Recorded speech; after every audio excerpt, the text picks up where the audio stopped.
영국은 산업혁명이 시작된 나라로 자본주의의 상징인 나라 중 한 곳입니다.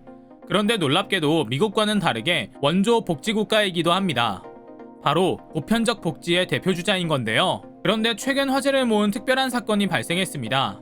바로 학교 급식 문제인데요. 각 학교에서 한국인 수급난이 벌어지고 있다고 합니다. 학교 급식과 한국은 이제 떼어내려 해도 떼어낼 수 없는 수준이 된 것은 알고 있지만 일이 일어나는 것을 보니 다소 신기한데요.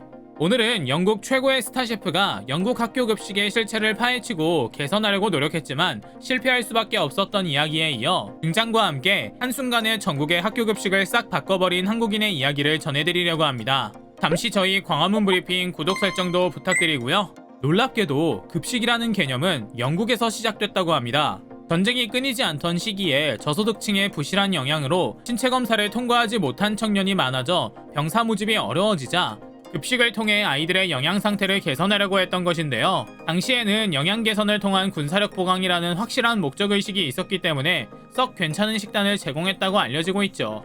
하지만 1970년대에 들어 지속적인 경제 침체를 겪으며 급식의 질은 급격하게 떨어집니다. 이 모든 일은 재정 삭감을 위해 영양사를 의무로 고용해야만 하는 법을 완화하고 숫자도 파격적으로 줄였으며 급식을 관할하는 주체를 중앙정부에서 지방자치단체로 옮기며 순식간에 벌어진 일이었고요. 하지만 더 큰 문제는 따로 있었습니다. 70년대에 일시적으로 취했던 조치가 50년이 지난 현재까지 영향을 미치며 학교 급식에 대한 중요성에 대해 그 누구도 문제 제기하기 어려운 상황이 된 것이었죠. 물론 영국 내에서도 이를 바꾸기 위한 여러 시도가 이루어지긴 했습니다. 그중 하나가 유명인을 내세워 미디어의 급식 수준의 현실을 고발하고 개선하는 프로젝트를 진행하는 것이었는데요. 가장 화제를 모은 것은 영국이 사랑한 스타 셰프 제이미 올리버의 급식혁명이라는 프로그램이었습니다. 그는 요리계의 데이비드 베컴이라 불릴 정도로 높은 인지도와 호감도를 지닌 인물이었는데요. 언뜻 보면 TV방송을 통해 짧은 시간 만에 스타덤에 올라 깊이가 없어 보일 수는 있으나 사실 그는 요리와 식문화에 대한 철학이 분명한 셰프이자 사회운동가로 더 유명합니다. 제이미 올리버는 누구나 쉽고 재밌게 만들어야 한다. 건강하고 맛있게 먹는 것이 몸은 물론이고 정신까지 행복하고 건강하게 만든다는 말을 입에 달고 살 정도로 식습관과 식문화의 중요성을 설파하는 인물이거든요. 특히 그는 영국 급식 개선에도 관심이 많기로도 유명했습니다. 영국의 미래를 책임질 아이들이 건강하게 먹지 못하는 것은 마음의 건강까지 해친다는 비판의 목소리를 높이기도 했거든요.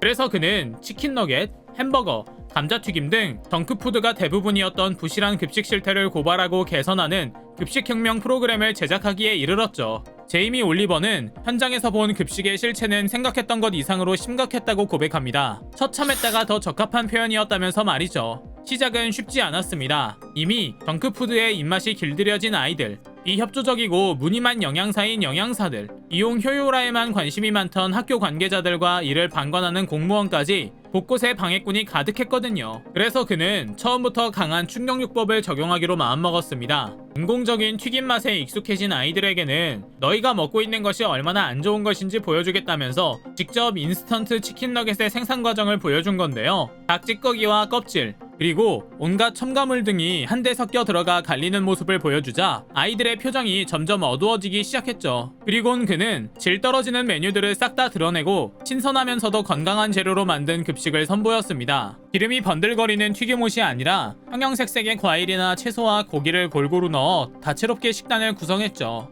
그럼에도 한동안 제이미 올리버는 거의 문전박대를 당할 정도로 학생, 학부모와 학교 관계자들의 신뢰를 얻지 못했습니다. 그가 만든 건강한 음식들은 아이들에게 전혀 인기가 없었거든요. 아이들은 그의 앞에서 소리 지르고 음식을 뱉고 몰래 버렸을 뿐만 아니라 일부 선동하는 어른들에 의해 제이미 추방운동을 펼칠 정도였죠. 하지만 그는 가장 솔직한 전공법을 펼칩니다. 아이들의 마음을 얻기 위해 조심스레 다가갔고 아이들도 결국 건강한 음식에 대한 인식이 형성되기 시작한 것인데요. 그의 이런 노력은 영국 전체로 퍼져나갔죠. 총리는 공립학교의 급식개혁 예산으로 약 4,894억 원의 추가 예산 편성을, 그리고 영국 학교 급식에서 정크푸드 배식은 법적으로 금지하겠다고 공언하기도 했고요. 하지만 이런 노력에도 불구하고 결국 영국의 학교 급식은 1970년대로 회귀합니다. 그러나 뜻밖의 움직임은 BBC의 다큐멘터리에 등장한 한국의 사례가 화제를 모으며 시작됐습니다. BBC는 영국의 고질적인 저질 급식에 대해 근본적인 인식 개선이 이뤄지지 않았기 때문에 영양사와 조리사부터 타깃해 조금씩 바꿔나가야 한다는 취지의 방송을 내보냈는데요. 급식 선진국과 영국의 현실을 비교하는 내용으로 이뤄져 있었죠. 한국 편의 내용은 영국 학교를 다니는 학생들이 한국 학교에서 직접 점심시간에 식사를 해보는 체험이었습니다. 이런저런 설명할 것 없이 얼마나 건강하고 맛있는 음식이 제공되는지를 보여준 후에 이를 가능하게 했던 한국만의 강점에 대해 짚어 경각심을 주는 것이 기획 의도였고요. 한국 학교 급식을 체험한 학생들은 무척 만족스러워했으며 방송 또한 한국의 급식 문화에 대해 세계에서 가장 건강한 급식이다라고 극찬했죠. 방송은 의도했던 것보다 훨씬 큰 영향을 미쳤습니다. 그리고 이들은 이런 차이의 근원적인 이유를 급식을 기획하고 계획하고 만드는 사람에서 찾았습니다.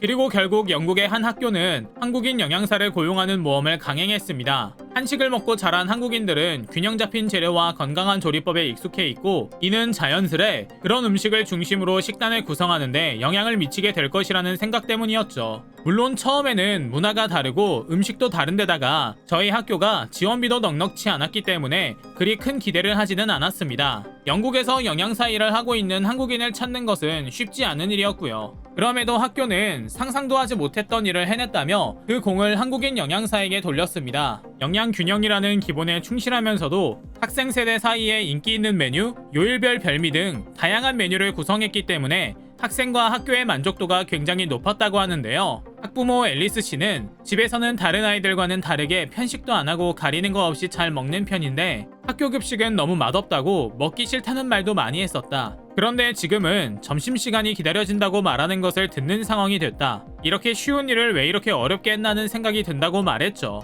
더욱 놀라운 것은 급식의 효과가 학생들의 영양 개선 부문에서만 나타나는 것은 아니라는 사실입니다. 이는 한국의 무상급식 효과 연구에서도 나왔던 내용인데요. 바로 한국인 영양사의 등장에 따라 시작된 급식혁명이 학생들의 높은 집중력과 좋은 학습 태도로 이어져 결국 높은 학업 성취도를 기록하게 됐다는 겁니다.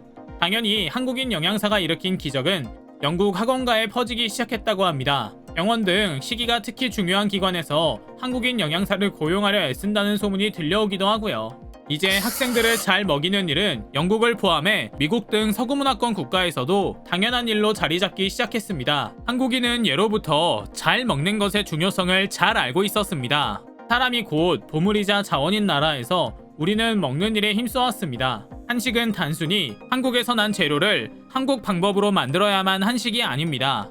수급할 수 있는 제철 재료를 활용해 한국식 조리법으로 다양하게 변주해도 이는 한국 음식의 한 갈래가 될 수 있습니다. 그리고 한국인 영양사들은 이런 철학을 바탕으로 서양 국가에서 주가를 높이고 있습니다. 원칙과 기본에 충실해 시행한 급식이 전 세계에서 인정받고 벤치마킹되는 상황이 된 것을 보니 격세지감이 듭니다. 앞으로도 전 세계 아이들이 한국처럼 잘 먹고 잘 사는 날이 오길 기원하며 오늘 영상 마치겠습니다. 광화문 브리핑 구독, 좋아요 부탁드리고요. 시청해주셔서 감사합니다.